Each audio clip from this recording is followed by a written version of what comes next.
हमें इसकी आवाज़ भले ना आ रही हो, लेकिन समझ में सब कुछ आ रहा है। हेलमेट पहना ये शख्स 200 रुपए का पेट्रोल डलवा रहा है और नई कीमत सुनकर चिरागपा हो रहा है। मुआशरा तरक्की याफ्ता हो या तरक्की पजीर, मईशत का पहिया चलाने में तवानाई के ज़राए कलीदी किरदार अदा करते हैं। इनमें पेट्रोलियम मसनूआत को ख़ास अहमियत हासिल है। किसी मुल्क में पेट्रोल की कीमत ख़ास सूरतों में खुशहाली जांचने का तरीका हो सकती है।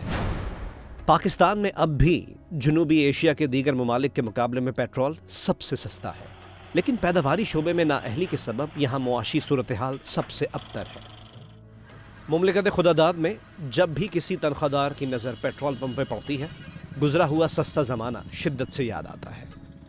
जब भी पेट्रोल पंप को देखता हूँ तो वो गालिब का एक शेर सुना देता हूँ, आगे आती थी हाले दिल पे हंसी, अब किसी बात पर नहीं आती। ये 80 की दहाई की बात कर रहा हूँ। मैं जब यूनिवर्सिटी में था 100 रुपए के अंदर टंकी फुल हो जाती थी बाइक की।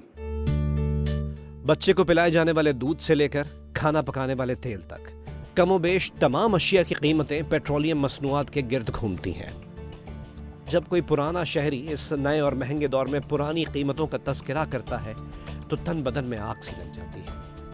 अजब ये कि आलमी मंडी में तेल की कीमत ऊपर हो या नीचे, पाकिस्तान में अशिया की कीमतें सिर्फ बढ़ती ही दिखाई देती हैं। क़याम पाकिस्तान से पहले तनख्वाहों, खर्चों और कीमतों का सुनकर ऐसा लगता है जैसे क़ब्ल मसीह की कोई बात हो रही हो। लीटर और किलो वगैरह का सिलसिला नहीं था। उस ज़माने में सेर होता था जिसको अब हम किलो कहते हैं। 1 रुपए के 10 सेर आटा, 1 रुपए का 1 सेर घी। वुड यू बिलीव कि मैं 1961 से 63 तक पीपीआई का ब्यूरो चीफ था। मेरी तनख्वाह कितनी थी ब्यूरो चीफ की? 100 रुपये महीना। वक्त गुजरने के साथ साथ खाने पीने की अशिया की कीमतें बढ़ती रही हैं, फिर भी औसत दर्जे के शहरी किसी न किसी तरह का गोश्त आए दिन चख ही लिया करते थे। कभी थोड़ी सी मुर्गी, कभी थोड़ी सी गाय, और हफ्ता 10 दिन में एक आध बार मटन भी पक ही जाया करता था। गोश्त हमें मिलता था गाय का 3 रुपए किलो, 73-74 की बात कर रहा हूँ। यही सुना है कि पहले के टाइम में करेंसी की वैल्यू ज़्यादा थी। 1 रुपए की एक कोई वैल्यू थी। 10 रुपए अगर आपके पास थे तो आप कोई बहुत ही अमीर आदमी थे। मुझे जहाँ तक याद है कोई 10 रुपए किलो, 10 रुपए सेर, किलो तो था ही नहीं उस ज़माने में। वो मैंने लिया था मटन।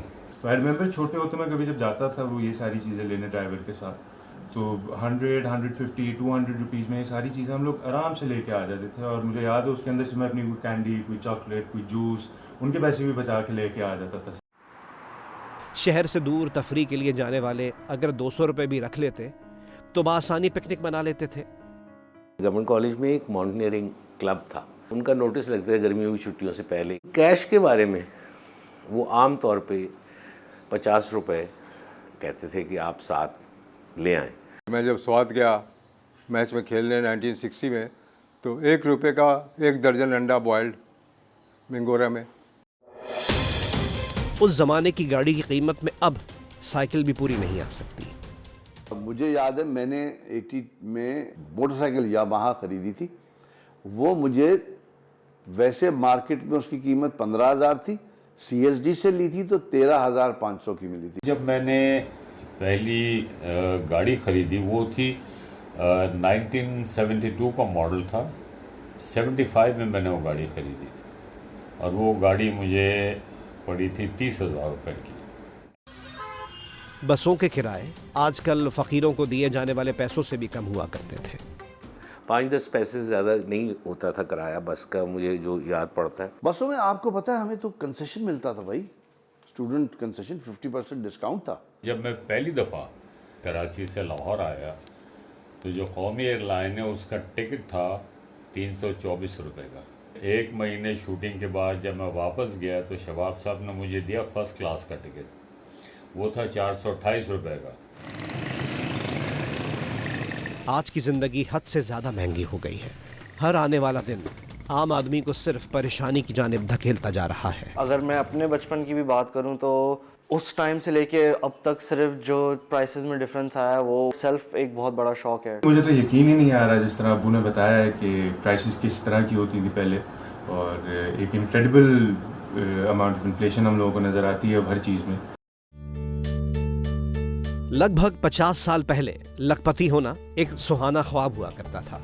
कम खर्च वाली जिंदगी में भी अच्छी बचत हो जाती थी। इस बचत को बरकत कहा जाता था। बच्चों को मुनासिब तालीम, त्योहारों पर मुनासिब कपड़े और खानदान को अच्छी तफरीह नसीब हो ही जाया करती थी। सिनेमा, साहिल और सैर सपाटा कमोबेश हर जिंदगी का हिस्सा था।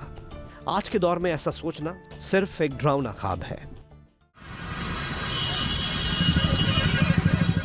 कहते हैं कि आलमगीरियत के अमल के तहत दुनिया सुकड़ती जा रही है, लेकिन फिलहाल तेजी से सुकड़ने वाली शय पाकिस्तान के मुतवस्सित तबके के शहरियों की जेब है।